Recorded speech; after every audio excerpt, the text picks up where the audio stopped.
বাংলাদেশ ছাত্রলীগ বাংলাদেশের একটি অন্যতম প্রাচীন এবং বৃহত্তম ছাত্র সংগঠন। এটি প্রতিষ্ঠা হয় 1948 সালের 4 জানুয়ারি। ছাত্রলীগের ইতিহাস বাংলাদেশ রাষ্ট্র গঠনের সাথে গভীরভাবে জড়িত, কারণ এটি স্বাধীনতা সংগ্রাম, মুক্তিযুদ্ধ এবং পরবর্তীতে দেশের পুনর্গঠনে গুরুত্বপূর্ণ ভূমিকা পালন করেছে। ছাত্রলীগের প্রতিষ্ঠা। বাংলাদেশ ছাত্রলীগের প্রতিষ্ঠা হয়েছিল তৎকালীন ঢাকা বিশ্ববিদ্যালয়ের ফজলুল হক হলে।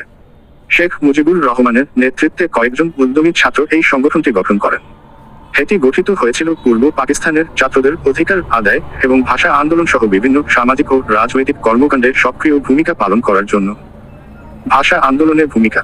ছাত্রলীগ ভাষা আন্দোলনে গুরুত্বপূর্ণ ভূমিকা পালন করে। 1952 সালের ভাষা আন্দোলনের সময় ছাত্রলীগের নেতারা 21 ফেব্রুয়ারির আন্দোলন সংগঠিত করতে সহায়তা করেন।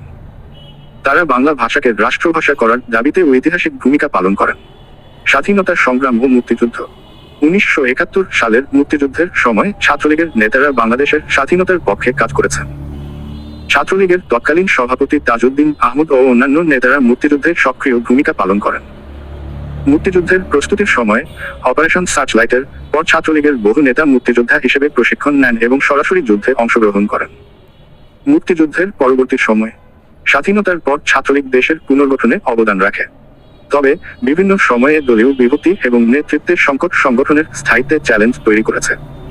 তা সত্ত্বেও ছাত্রলীগ বাংলাদেশের রাজনীতিতে একটি গুরুত্বপূর্ণ অবস্থান ধরে রেখেছে। বর্তমান সময়। বর্তমানে ছাত্রলীগ বাংলাদেশের শাসক দল আওয়ামী লীগের ছাত্র সংগঠন হিসেবে কাজ করছে। দেশের শিক্ষার্থী ও তরুণদের নেতৃত্ব দিতে ছাত্রলীগ নানাবিধ কার্যক্রম পরিচালনা করে। আপনার যদি ছাত্রলীগ সম্পর্কে কোনো নির্দিষ্ট প্রশ্ন থাকে বা আরো কিছু জানতে চান, তাহলে বলুন। আমরা আপনাকে সত্যিকারের তথ্য দেওয়ার চেষ্টা করব।